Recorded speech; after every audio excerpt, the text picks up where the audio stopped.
Hey guys, it's your भाई the sky. आज मैं आपके सामने अपना एसएससी सीपीयू 2019 का मेडिकल एक्सपीरियंस लेकर आया हूँ। आई होप मेरा ये एक्सपीरियंस और ये वीडियो आपके लिए यूज़फुल रहेगी। So let's start. First of all आपको जोन के हिसाब से, आपके रीजन के हिसाब से एडमिट कार्ड इशू हो जाएंगे। बाकी रीजन का टाइम पे आ जाता है, लेकिन नॉर्दर्न रीजन का तो आपको पता ही है कि ये लोग चिलम पी के सोए रहते हैं, तो इनका 2-3 दिन पहले ही आएगा। बट आपको तैयार रहना है अपना मेडिकल के हिसाब से। आपको जैसे ही एडमिट कार्ड मिलेगा उसमें आपको इंस्ट्रक्शंस दी जाएंगी। उसमें आपको रिपोर्टिंग टाइम दिया जाएगा, जो कि आपको एग्जैक्ट 6 AM ही रिपोर्ट करना है।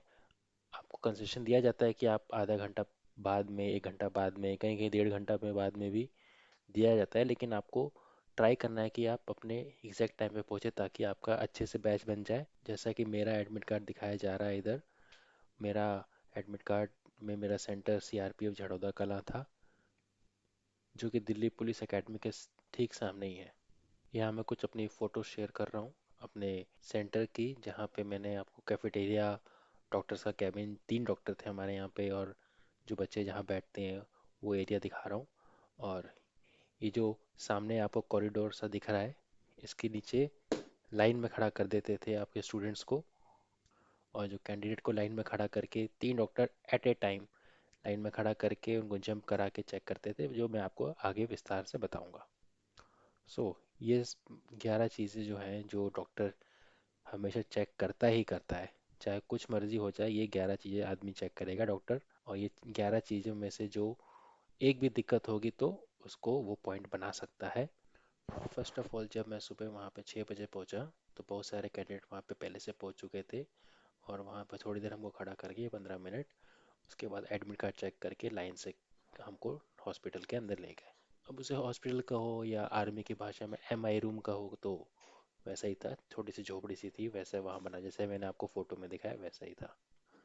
वहाँ पे पहुँचने के बाद आपको चेयर दे देंगे, बैठाएंगे, और कहेंगे कि ये डिक्लेरेशन फॉर्म जो मैं आपको स्क्रीन पर दिखा रहा हूँ, ये फॉर्म जो है उसमें भर दीजिए। और मैं आपको बताना चाहता हूँ गाइस, कि अगर इसमें जो भी आपको इंजरी है या लेसे करा रखा है, जो मर्जी करा रखा है, इसमें सबको आपको नो लिखना है। आपको यहाँ पे ये दिखाना है कि मैं एकदम फिट हूँ। और ऑब्वियसली बात है कि आप फिट हो तभी आप फिट हो जाओगे इसमें, नहीं तो बहुत दिक्कत हो जाएगी आगे। उसके बाद जब हमको फॉर्म भरवा के वापस उन्होंने सबमिट कर लिया, उसके बाद जो ब्लड डिपार्टमेंट वाले लोग थे, जो प्राइवेट बुला रखे थे हमारे झड़ुदा कलां वालों ने, उनको बोला कि आप ब्लड टेस्ट ले लीजिए। तो उन्होंने हमारा एक एक करके ब्लड टेस्ट, यूरिन टेस्ट का सैंपल सुबह सुबह ही ले गए। सुबह अराउंड 8 AM के अराउंड वो हमारा पूरा सैंपल वगैरह ले गए। गाइस, मैं आपको बताना चाहता हूँ कि अगर आप खाली पेट अपना शुगर टेस्ट, यूरिन टेस्ट लोगे तो आपको अच्छा रहेगा। और यूरिन टेस्ट होने से पहले आप पेट भर के पानी पी लीजिए, जिससे आपका यूरिन जो है ठीक आए। और स्टार्ट का या एंड का यूरिन मत दीजिएगा आप यूरिन टेस्ट के लिए, बीच का यूरिन जो होता है वो दीजिएगा, जो आपका ज़्यादा ठीक ठाक रहता है। और कोई कोई हमारे यहाँ पे बच्चे यूरिन में पानी मिला के भी दे रहे थे, प्लीज़ वो काम मत करना आप लोग। उससे आदमी पकड़ा जाएगा कि इसने पानी मिलाया और बहुत दिक्कत हो जाएगी। तो आप सिंपल नॉर्मल यूरिन दीजिए, उसमें कोई आपको दिक्कत नहीं होगी। अगर बहुत ही बड़ी दिक्कत आपको कभी हुई होगी तब हो सकता है जो हो, लेकिन कोई इसमें चांस नहीं है कि आपको कोई दिक्कत हो। ब्लड और यूरिन टेस्ट होने के बाद हमें 20-20 के ग्रुप में, जो 60 बच्चे थे उनको 20-20 के ग्रुप में 3 ग्रुप बना दिए गए, और जो 3 डॉक्टर थे उनको 20-20 का अलॉटमेंट कर दिया गया। हमारे सेंटर पे बहुत बड़ी हवा थी कि जो हमारा अग्रवाल डॉक्टर है वो काफ़ी स्ट्रिक्ट है, काफ़ी लोगों को फेल कर रहा है। लेकिन गैस, मैं आपको ये बताना चाहता हूँ कि आप कभी ये मत सोचिए कि मुझे लीनियंट डॉक्टर मिल जाए, कैजुअल डॉक्टर मिल जाए। आप ये मत सोचिए कि मुझे कौन सा डॉक्टर मिल जाए, आप बस ये सोचिए कि मुझे कोई भी डॉक्टर मिले, मेरे को पास होने का है। अगर आप ये थिंकिंग लेके चलोगे तो आपको कोई भी डॉक्टर मिलेगा, आप पास हो ही जाओगे। तो जब हम हमारा नंबर आया तो हमको जब कह दिया गया कि आप अंडरवेयर में हो जाओ। और क्या इसमें बताना चाहता हूँ कि आप लोग अंडरवेयर के ऊपर जो आप रनिंग के लिए पहनते हो शॉर्ट्स, वो पहन के जाना। आप सिर्फ अंडरवेयर में मत हो जाना, वहाँ पे आपको काफ़ी टोका जाएगा। सिर्फ अंडरवेयर में मत रहना आप। अंडरवेयर के ऊपर एक शॉर्ट्स होती है, उसको पहन लीजिए। और मैं तो कह रहा हूँ कि अंडरवेयर मत पहनिए, सिर्फ शॉर्ट्स पहनिए, उसको टाइट शॉर्ट्स जो होती हैं उसको पहन लीजिए, ताकि आपको जब प्राइवेट पार्ट की, जब आपको कहा जाए कि प्राइवेट पार्ट दिखा के आपको चेक किया जाए, तो आपको इजीली हो जाए, दो दो आपको अंडरवेयर ना उतारनी पड़े। ये मेरा पर्सनल एडवाइस है सबको। तो हमारे डॉक्टर ने 10 बच्चों को लाइन से खड़ा कर दिया, और उनको कहा कि आप अपने पैर के पंजे के बल जंप कीजिए। कम से कम उसने हमको 20 या 22 बार जंप कराया। 20-22 बार जंप कराने के बाद उसने हमें कहा कि आप पंजों के बल एक खड़े हो जाइए, फुल फैट पैर पे खड़े मत होइए, पंजे के बल खड़े हो जाइए। और गाइस वो पंजे के बल खड़े होके हमारे पैर के पीछे, जो घुटने के पीछे का जो साइड होता है एकदम एग्जैक्ट पीछे घुटने के, वहां पे वो बहुत बारीकी से वो वहां पे चेक कर रहा था। और बहुत बारीकी से वो क्या चेक कर रहा था? Varicose vein.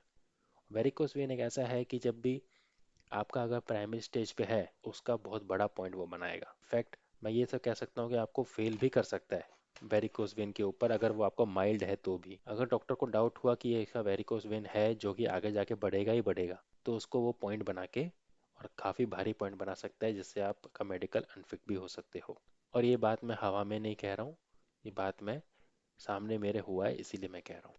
सबका पीछे से, घुटने के पीछे से वेरिकोस वेन चेक करके उसके बाद बोलेगा कि आप फ्रंट हो जाइए। अब आप डॉक्टर के सामने उनको फेस कर रहे हैं। डॉक्टर आप एक एक करके आपकी आंखों में ये देखता है कि ये कहीं आपको स्क्विंट आइज तो नहीं है, आंखों में बहंगापन तो नहीं है। आपके बॉडी का पोस्चर देखता है कि सीधा तो है, कहीं टेढ़ा तो नहीं है। हाथों का कैरिंग एंगल देखता है, जैसे कि मैं फोटोज में दिखा रहा हूँ आपको, कैरिंग एंगल आपका देखता है। वो अंदाजे से देखता है, कोई इंस्ट्रूमेंट लेके नहीं देखता है। इंस्ट्रूमेंट लेके तब देखेगा किसी भी चीज़ का जब उसको लगेगा कि इस बंदे का कुछ डाउट है, और दूसरी बार मेडिकल को बुलाएगा चेक करने के बाद, बाद में, तब वहाँ पे देखेगा कि भाई इसको, तब वहाँ पे आपको इंस्ट्रूमेंट से चेक करेगा। ऑन द स्पॉट वो बहुत ही चीज़ें अपनी कॉपी में लिखता है, उससे आपको देखने का डरने की बिल्कुल आवश्यकता नहीं है। उसे गारंटी नहीं है कि आपका पॉइंट बना दिया। उससे वो ये देख रहा है कि कहीं कोई दिक्कत होगी तो इसका ये पॉइंट भी मैं डाल सकता हूँ, या फिर ये पॉइंट मुझे फिर से चेक करना है। खुले मैदान में उसने जब हमको खड़ा करके जंप कराया तो वहाँ उसने हमारा सिर्फ varicose vein, carrying angle, squint eyes, और थोड़ा सा नाक का जो डीएनएस होता है। डीएनएस में क्या होता है गाइस कि आपकी जो नाक की हड्डी होती है वो एक तरह से टेढ़ी होती है, और उसको प्रॉब्लम इतनी है कि कुछ ज़्यादा खास प्रॉब्लम होती नहीं है, लेकिन जाकर अगर आपको कहीं हाई ऑल्टीट्यूड पे भेज दिया जाए जहाँ पे आपको सांस लेने में दिक्कत हो सकती है, इसीलिए वो डीएनएस चेक करते हैं। तो गाइस मैं आपको एक बात बताना चाहता हूँ अबाउट डीएनएस की। सोसाइटी में अराउंड 80% लोगों को डीएनएस होता है। अराउंड 80% लोगों को डीएनएस होता है, और उसमें से सिर्फ 1% लोगों को डीएनएस का ऑपरेशन कराने की ज़रूरत पड़ती है। तो माइल्ड डीएनएस ऑलमोस्ट 80% लोगों को होता है। मुझे भी माइल्ड डीएनएस था, लेकिन उसका कोई मतलब नहीं है कि आपको बहुत बड़ा मेडिकल अनफिट कह देंगे। वो मेडिकल आप फिट ही हो, आप बस भगवान से प्रार्थना करोगे आप मेडिकल फिट रहो। कैरिंग एंगल का प्रॉब्लम तभी हो सकता है कि जब आपको बहुत ही हाथ टेढ़ा है, बहुत टूट गया है, बहुत बड़ा एंगल डेविएट हो रहा है, तब आपका कैरिंग एंगल का पॉइंट बना सकते हैं। रही बात नॉक नीज की, नॉक नीज को बहुत बारीकी से चेक करते हैं, और गाइज मैं बता रहा हूँ आपको, सिर्फ नॉक नीज ही नहीं, वो बो लेग भी चेक करते हैं।